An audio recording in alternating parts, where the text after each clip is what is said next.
ગોંડલ નાગરિક સહકારી બેંકની ચૂંટણીનું પરિણામ જાહેર થઈ ગયું છે. તેને લઈને સૌથી મોટા સમાચાર સામે આવી રહ્યા છે. ગણેશ જાડેજાવાળી ભાજપની પેનલના તમામ સભ્યોનો વિજય થયો છે. જયરાજસિંહ જાડેજાના પુત્ર ગણેશ જાડેજાનો પણ નાગરિક બેંકની ચૂંટણીમાં જીત મેળવી છે. તેનો વિજય થયો છે.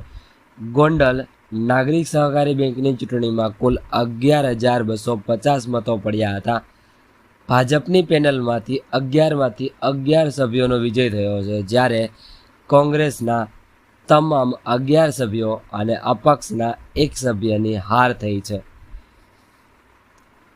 જૂનાગઢ જેલમાં બંધ હોવા છતાં જયરાજસિંહ જાડેજાના પુત્ર ગણેશ જાડેજાની જીત થઈ છે. યતીશ દેસાઈની ઇતિહાસમાં પહેલીવાર બેંકની ચૂંટણીમાં હાર થઈ છે. ગણેશ જાડેજાએ જેલમાંથી ચૂંટણી જીતીને રાજકારણમાં એન્ટ્રી કરી લીધી છે. ગોંડલ નાગરિક સહકારી બેંકને ચૂંટણીને લઈને મહત્વના સમાચાર આવી રહ્યા છે કે ભાજપની પેનલના 11 સભ્યોની જીત થઈ છે.